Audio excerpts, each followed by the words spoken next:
Welcome back, everyone. Today on the Joseph Carlson Show, the Federal Reserve just announced a 25 basis point interest rate rise. This is viewed as a positive thing right now from the market. Only 25 basis points as opposed to 50. So a lot of investors are looking at this and saying, hey, Jerome Powell's slowing down. The Fed is becoming less aggressive. This is a smaller rate increase than what we're used to. So we're going to be going over this news. Now, we also have news of a lot of stock-related events this week. We have a lot of earnings reports. Companies like Canadian Pacific posted their earnings. Companies like Intel had disastrously bad earnings. AMD did a little bit better. Then we have Meta and we have Apple and Amazon coming up on Thursday. So we have a lot of earnings reports and I'll be going over a few of them here. And then we have another theme developing this year, which investors are becoming increasingly greedy. Last year was a year of fear and doubt and uncertainty and investors selling out of individual stocks, giving up on strategies, going back to ETFs, trying to become more conservative. The market was full of a lot of panic and uncertainty. And this year, in 2023, it's like we just took a 180. The market's in the green. It's up 6.3% so far year to date. But the QQQ's up a lot more, up 11.46%. And then finally, we have the ARK Innovation ETF, up 30.5% year to date. And this is where I want to give a warning for this episode. We're going to be looking at the type of companies that have performed really well this year and what they have in common. So we have a very full episode to get to, a ton of news, plus we're going to be looking at my portfolio and giving a quick update on that as well. Now, before we jump into all of that, this episode is sponsored by my own Patreon, the Joseph Carlson Show Patreon. If you haven't tried this out, you can join today with a free trial for the month of February. If you join right now, you will not be charged until March 1st. So that gives you some time to make sure it's worth it. The Patreon includes access to Qualtrim, which gives you all of this data about different companies. I can type in Peloton, I can see some information about why it's trading the way it is today, and then you can also see all the fundamentals of the company at a glance on a single page. We can even look at a company profile, we can look at insider trading, and we can look at relevant news articles. All of this is on a single convenient page. Qualtrim also includes a watch list tool that allows you to see how your companies are trading at a glance.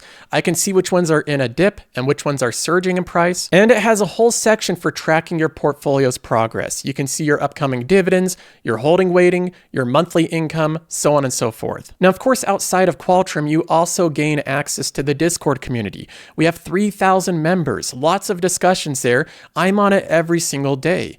And we have over 100 exclusive episodes. I'm wrapping up a 3-part series on valuation.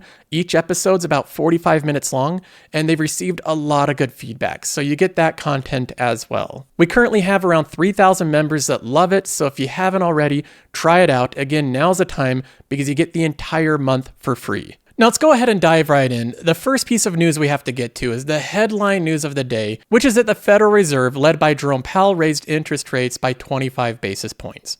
Over the past year, we've taken forceful actions to tighten the stance of monetary policy. We've covered a lot of ground, and the full effects of our rapid tightening so far are yet to be felt. Even so, we have more work to do. Price stability is the responsibility of the Federal Reserve and serves as the bedrock of our economy. Without price stability, the economy does not work for anyone. In particular, without price stability, we will not achieve a sustained period of labor market conditions that benefit all. Today, the FOMC raised our policy interest rate by 25 basis points. We continue to anticipate that ongoing increases will be appropriate in order to attain a stance of monetary policy that is sufficiently restrictive to return inflation to 2% over time.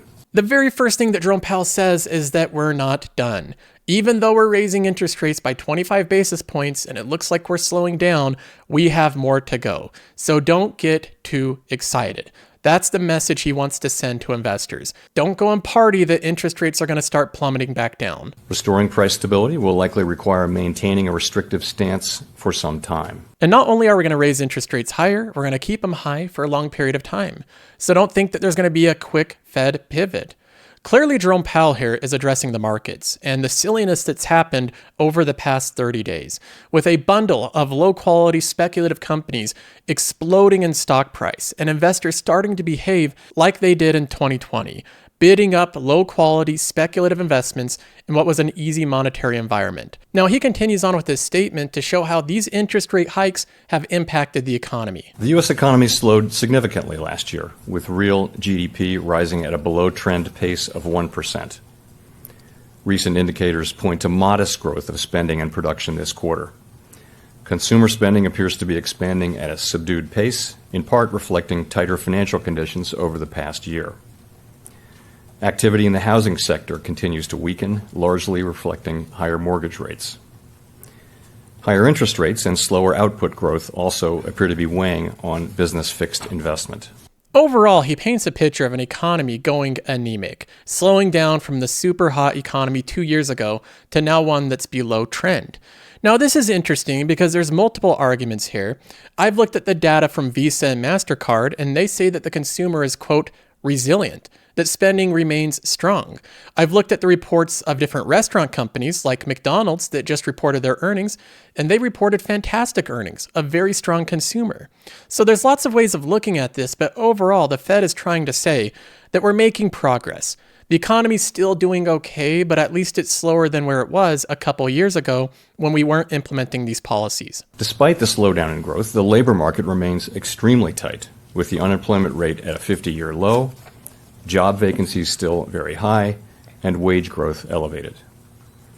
Job gains have been robust, with employment rising by an average of 247,000 jobs per month over the last 3 months. Although the pace of job gains has slowed over the course of the past year and nominal wage growth has shown some signs of easing, the labor market continues to be out of balance. Labor demand substantially exceeds the supply of available workers, and the labor force participation rate has changed little from a year ago. Now, that's a nice way of saying that it's too easy for you to get work right now, and your wages are going up a little bit faster than they would like. Inflation remains well above our longer-run goal of 2%, and while recent developments are encouraging, we will need substantially more evidence to be confident that inflation is on a sustained downward path. Even though they've made good progress, he needs to see substantially more evidence that inflation is on its path down to 2%. Jerome Powell's not going to settle for 4% sustained inflation or 3%. He is determined to have inflation go all the way back to 2%. But overall, the Fed's message here is that we're slowing down, we see a little bit of progress, but we're not done. And we're not going to be done until inflation is back down to 2%. He highlights how the longer inflation stays elevated, the more chance there is that people think that inflation is going to stay elevated. They anchor their expectations to higher inflation, which makes it further ingrained. And that's what Jerome Powell really wants to avoid. He wants the anchoring of inflation expectations to be at 2%. So he views this as a race against time. They don't only need to bring down inflation, but they need to do it fast. And he's willing to risk throwing us into a recession to bring inflation down. Now, even though the Fed says that they're anticipating ongoing increases, they're trying to pour cold water on the market just doesn't believe him. The indices all surged to the positive after this address. Investors think he's bluffing. Investors believe that the tight economic conditions are temporary and they'll be over soon enough. And the higher beta, the more risky the asset, the more it's bumped up because of this. The Nasdaq's up over the S&P 500, the S&P 500 is up over the Dow Jones. And Cathie Wood's ARK Innovation ETF is up over 4% on this Federal Reserve meeting. Lots of investors are being excited that the Fed pivot seems to finally be here. And this is where I want to give a little bit of a warning. I've been doing YouTube full time, showing my portfolio and the progress full time for over 4 years now. It's been a while. I've been able to observe week by week different investors' attitudes, different investors' behaviors, and I've been able to observe the market and what seems to work over certain time periods and what doesn't seem to work. And my concern here is that a lot of investors are going to repeat the same mistakes that they made in 2020. A renewed enthusiasm to jump in to low quality stocks. Take a look at Carvana here. This is a company that has very poor quality metrics when you look at the actual fundamentals of the company. Today it's up 25%. Where did this outperformance happen today? During the Fed's meeting, it raced up 15%. Even leading up to that, the anticipation of the Fed pivoting caused the stock to climb 23% in a matter of hours. Carvana year to date, in 30 days, is up 120%. It's over doubled in market cap. Investors are enthused, excited, jumping right back into high beta, low quality stocks. We have companies like Teladoc. This year it's up 30%.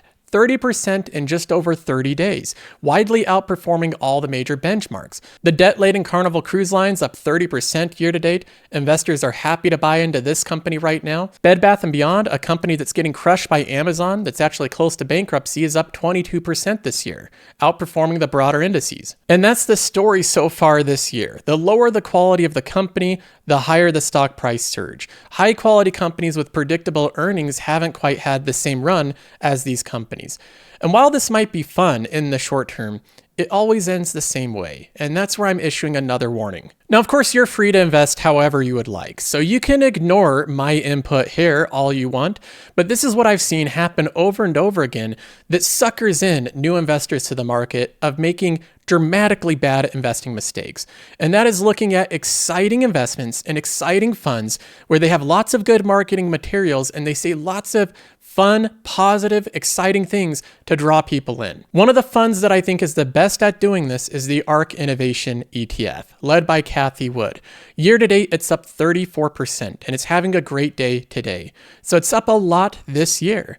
And this gets investors looking at these type of investments again. They're looking at what they're currently invested in and saying, wow, I'm only up 3 or 4% this year. I can make a lot more money by investing in Cathie Wood's ARK Innovation ETF. And then in addition to this, anytime these type of investments go on a good run, like they have over the past 30 days, and then big outlets like CNBC invite her on to broadcast her ideas and basically advertise her fund to millions of people for free. And what she says with so much confidence, again, draws in, I think, a lot of novice investors. Listen to what she says regarding the future of her fund. This is just from today. What you will see is we expect that the market value of truly disruptive innovation is going to increase from $13 trillion globally today. So less than roughly 10% of the global equity market to $200 trillion by the year 2030. That's a 40% compound annual rate of return. And the reason it's going to happen is the exponential growth opportunities that we describe and delineate in our Big Ideas report. That 40% seems astonishingly high. The 40% compound annual growth rate projections she gives are astonishingly high, and they're astonishingly inaccurate. And they've been proven to be inaccurate time and time again. But somehow she goes onto TV with very little pushback, pushing these big ideas over and over again, no matter what the performance or no matter how much data to the contrary there is. To put this in perspective, Cathie Wood frequently talks about the next 5 years. The next 5 years are going to be amazing. Investors today investing in our fund now, in the next 5 years, they're going to get 40% returns. That's something that she says openly. But her fund didn't start a couple years ago. It started back in 2015. We can look at the long-term performance. This is a long period of time. From 2015 to current day, Cathie Wood's ARK Innovation ETF has underperformed the S&P 500 while charging 75 basis point fees of their asset. So it's underperformed while charging investors fees. But more importantly, it's also underperformed with extreme levels of volatility. In fact, one main statistic about the impact that this volatility has on investors is 94 out of $100 invested in the ARK Innovation ETF is currently in the red. 94% of all invested capital is in the red. Investors have overwhelmingly lost by investing in these low quality, high beta investments as opposed to the rest of the market. But what we're seeing here is investors trying their hand again at this style of investing. Many of them jumping into the highest volatility, the highest beta, low quality stocks in the market. And we're seeing them advertised once again to investors. You can call it low quality investing, you can call it a dash for trash, or you can just straight up call it junk. Whatever you call it, it means the same thing. A lot of people think I'm using these terms subjectively, but they actually have a definition. valuation. In fact, in 2013, Harvard did a study called Quality Minus Junk, where they compared high-quality companies to low-quality ones, otherwise known as junk companies. High-quality companies have high levels of profitability, sustainable growth, they have lower volatility. They also have lower amounts of reinvestment, and instead they pay out the majority of their money through buybacks or dividends. High-quality stocks that meet these type of factors over time consistently outperform their lower quality counterpart, and they do it by a large degree. In fact, to reverse this and look at the lower quality counterpart, you're looking at companies that have weak profitability, high amounts of reinvestment, high amounts of volatility. All of that leads to persistent underperformance. So my investing strategy is not based off of wild projections about the future, but it's based on actual data of the past. Now, my portfolio hasn't ran up 30% in the past month. So a lot of you will say, Joseph is just salty that his portfolio only did 7.56%, which is barely above the S&P 500, and Kathy Wood's portfolio did 30% in the month of January. While that's true, my portfolio has underperformed the ARK Innovation ETF year to date. When you zoom out over the past year, it paints a different picture, with the ARK Innovation ETF down 46%, with the passive income portfolio only down 1.9%. So this isn't me being jealous about short-term trading of highly speculative companies. This is about warning investors that are unwittingly buying into a strategy where they're doomed to fail. The truth is, for a lot of these money managers that get onto CNBC, what they don't usually mention is their high expense ratios for running their funds. 0.75% goes to the fund managers, whether or not the fund performs well or not. It's not based off of performance. They get rich either way. ARK Innovation has made hundreds of millions of dollars from investors, where 94% of the invested capital is currently in the red. The strategy that I'm doing in my portfolio is because I believe it will have the best risk-adjusted returns. I don't accept fees for managing people's money. I don't have any gains when other people invest the same way I do. This is just my chosen investing strategy. Now, another trap that I think investors fall into regarding low-quality companies and speculative bets is anchoring bias, believing that they've come down enough in price. That sure, I was correct a year ago when I was telling people to avoid these companies, but now haven't they come down enough? Isn't it time for a little bit of a run up? I mean, they've really been beaten down over the past year. Here's a comment I got on one of my videos I made 9 months ago on this same issue. This is a video 9 months ago, and I have a comment here from Pickle My Rickle that says, I've been buying some of those weak stocks like Teladoc, with weak in quotes there. There's so much negative sentiment and people dismissing it as a pandemic play only. But telemedicine isn't going anywhere, and it's trading lower than it was before the pandemic even happened. Downside seems very limited, and upside seems massive. This comment got 23 thumbs up. Lots of people overwhelmingly agree with this user at the time. I responded to this comment saying this video wasn't really aimed at being qualitative research on Teladoc. They were randomly selected as an example to illustrate how much more difficult this situation is for them if interest rates go up further. If you are buying low quality or weak stocks, I think you have to be selective and have a reason that they will defy the odds and outperform the major headwinds they have. I think a lot of people will be shocked at how much more weak stocks can drop if interest rates go to 5%. Just because a stock dropped 50% doesn't mean it can't drop another 50%. From the time of this comment, Teladoc is down almost exactly 50%. So this weak company that has been beaten down and it's at a lower valuation now, it's beaten down another 50%. And the investors that piled into these stocks, anchored with the higher price of yesterday, have once again been disappointed. Teladoc is one of the best examples of anchoring bias. 2 years ago, the company traded close to $300 per share. $300 per share. Then the company went down to a price of $150. That is a 50% drop in stock price. So you have it cut in half. Now, a lot of investors looking at this substantial decline in price, having it go down 50%, thought, you know what? That's a pretty good deal for me. I've been patient. I've waited for the company to drop in price. So we have a lot of investors looking at the recent past, seeing that they're buying it at 50% of the price that it was previously trading at, and thinking that they're buying the company at a dip. What happens? $150 per share to $75 per share. This is another 50% decline in price. So the investors that were patient, waiting for a dip in the company, buying it 50% off, now find themselves with a company that they're in the red by 50%. And there you see the same thing repeated. A lot of investors at around $75 per share started to buy into this company, probably thinking that they're buying a beaten down company where it's been way oversold, and it's time for this company to go through another price surge. What has happened at this time period? The company goes from $75 per share to $35 per share, another 50% decline in price. So just to review, this company's stock price has been cut in half 3 separate times. Investors each time assuming the same thing, that the company's already gone down so much, it can't go down anymore. And that's where the assumptions are wrong. It can always fall more if the fundamentals are weak. Currently, Teladoc is a company with a $4.7 billion market cap that so far doesn't have any profitability.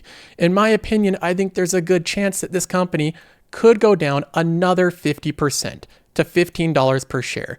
I would not say that that's out of the realm of possibility. So as these companies go through this bout of wonderful performance based on enthusiasm that's not linked to fundamentals, just keep that in mind. Don't become anchored to some stock price of the past. In my portfolio, I'll continue to illustrate what I believe is value investing. Investing in high quality companies with great fundamentals at reasonable valuations and holding them over long periods of time. One of the companies that recently reported earnings is a new one to the portfolio, which is Canadian Pacific, a Class 1 railroad. When I looked at their investor presentation, I think the most important thing is how they did over the full year and what direction this company's going. I thought the report was great. Revenues grew 10%. They generated $2.7 billion in free cash flow, an increase of 52%. Their diluted EPS was flat over the year, which I think was expected because of this acquisition.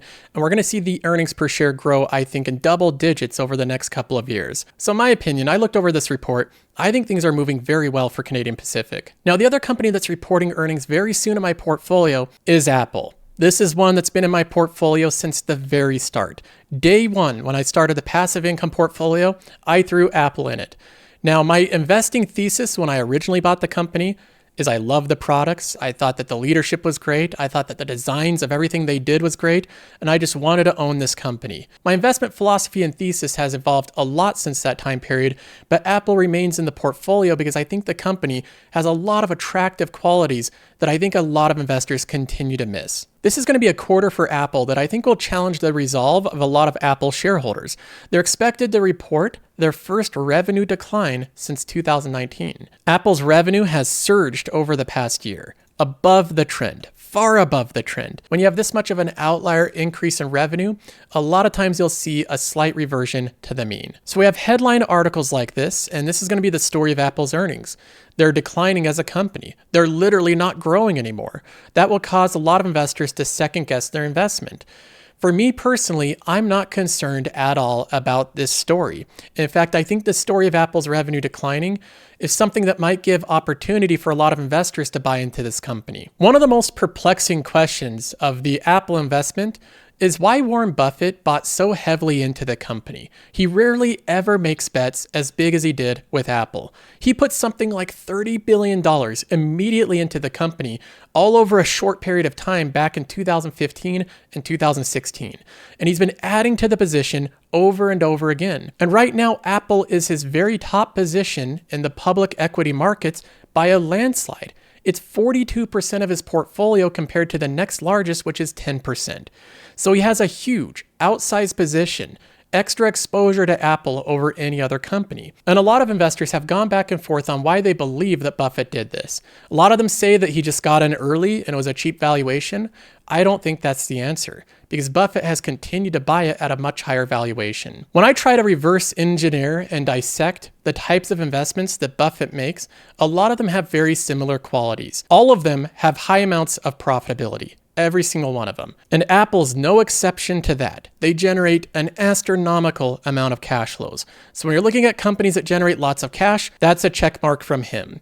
But there's probably more to it than that. Buffett likes cash flows that are also relatively stable with wide moats. He continually talks about every investment that he has to have some type of a moat to fend off other companies from trying to take market share. So he considers this company to have a sustainable competitive advantage or a moat. Morningstar just recently upgraded Apple's moat from narrow to wide, saying that overall the ecosystem of Apple products makes it very difficult for other competitors to take market share. So Apple's a company that generates a lot of cash flow and it has a wide moat. But there's a couple other factors that I think attracts attracts Warren Buffett. And he doesn't like to say this openly because these words have very negative connotations, but I think this is really what attracts him to the investment. He likes investing in monopolies, companies that have very little competition, and he loves investing in monopolies that are also toll booths. Toll booth companies are ones that just sit there and collect fees. They collect fee after collect fee after collect fee for doing something that requires minimal capital requirements. They don't have to put a lot of effort or a lot of money into collecting these fees. And they sit on very busy roads with lots of cars driving past, paying the toll booth. He loves these type of companies. Look at the recent past. He invested in MasterCard. MasterCard's a toll booth company. He also invested in Visa. Visa's a toll booth company. He recently just invested in TSM. Out of all the chip makers and manufacturers, TSM sits uniquely as one of the companies that's more of a toll booth type of company in this industry than any others.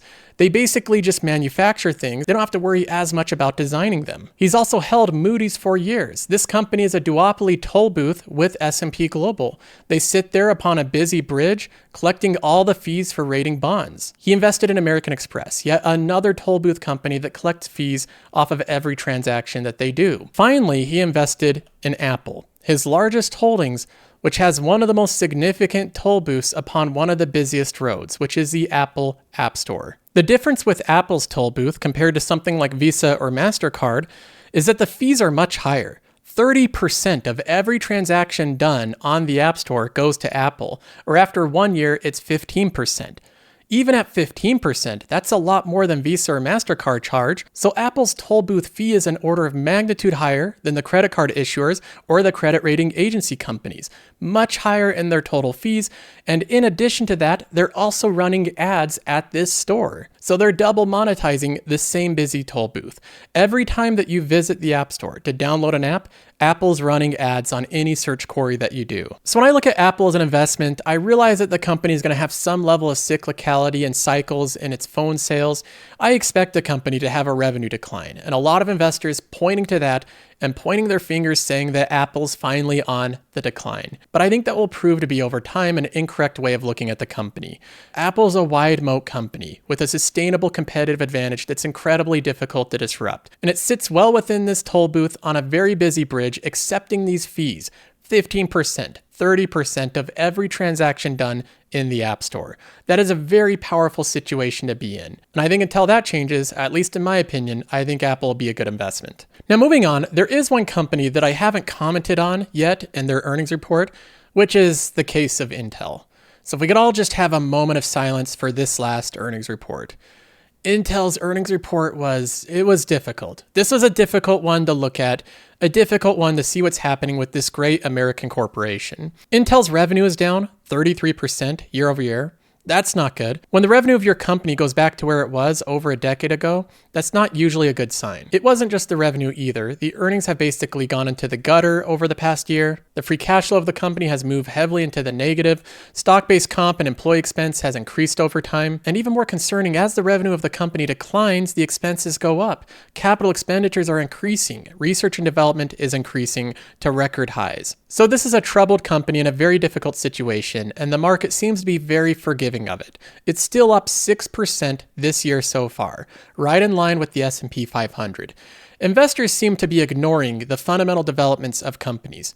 Every way I look at Intel, I see a company that's in a lot of trouble, that's way behind its peers, that's continually losing contracts, and that's going through a terrible part of its economic cycle. To compound the issues, the way the management's reacting to this, I think, is reflexive and not necessarily in the best way. It is true that the executives are taking a big pay cut, but they're also cutting the pay of all of their employees, cutting their 401k match from 5% down to 2.5%. Intel said, as we continue to navigate macroeconomic headwinds and work to reduce costs across the company, we've made several adjustments to our 2023 employee compensation and reward programs. It's a nice way of saying that we just cut your retirement matching in half. So they're basically saying, look, we're giving all of our employees a pay cut. That's true, but we're taking an even bigger pay cut. That's nice to say, but even though the executive team takes a larger pay cut than their employees, it still impacts their lives less than their actual employees because they make significantly more money. When you're making millions of dollars in income, having a 15% pay cut isn't quite as impactful as someone making $100,000 a year only having a 5% pay cut. Intel's a company already struggling with its culture and morale, and I think this is going to be a much bigger hit. If I was working for a company where I was working my guts out, doing my best work, and not only is inflation going up 8 or 9% year over year, but the company cuts my pay by 5%, that would make me very upset. I'd probably start looking for a new job. So I can't imagine a lot of the employees at Intel are very happy with what's going on right now. I'd suspect a lot of them are going to be trying to get on with AMD or Nvidia. Now finally, last but not least, we have a company that just reported earnings on Wednesday after close, which is Meta. It's up huge, up 14% after hours. So massive day, and Meta's already up 22% this year. So it's going through a recovery. Over the past year, Meta's still down 50%. It's been a very disastrous holding for a lot of investors, but they're finally starting to feel relief. The company reported $1.76 of earnings per share, which is a little bit lower than last year, but that's more in line with expectations from investors. Where the beat came from is both in the revenue. It exceeded expectations, $32.17 billion versus $31.53 billion. And then I think even more importantly, the story of Meta as a struggling company against TikTok and YouTube and the various social media competitors is sort of being challenged by Meta. They're saying that they're not struggling. They're actually gaining usership. The daily active users is at 2 billion versus 1.99 billion expected. They had 2.96 billion monthly active users, which is just incredible. And then the average revenue per user is $10.86 versus $10.63. So they're making slightly more per user. On this scale of users, that adds up. So I think Meta investors are going to be thrilled with this report. It shows that the company's holding its own against TikTok. And I think that Mark Zuckerberg on the call is going to express how involved he is in their core businesses and that he's not entirely focused on just the metaverse. Another thing that I think investors are very happy about with Meta is the announcement of $40 billion in stock buybacks. But there is one key thing I want to point out about this $40 billion in stock buybacks. Companies do this consistently, where they announce buybacks of $40 billion, but they also issue shares to pay employees. In this case, in 2021, Meta paid employees by $9.16 billion in stock-based comp. That's shares that they issued to employees. So if you actually do the math, they announce buybacks of $40 billion. The company does $9 billion of stock-based compensation. The effective buyback is really about $31 billion. Now that's still really good, but that shows you the impact of the dilution. So congratulations to Meta investors that have held through a tough year. I think you're going to have a very good day. Now that's all for this episode. I hope you enjoyed, and I'll see you in the next one.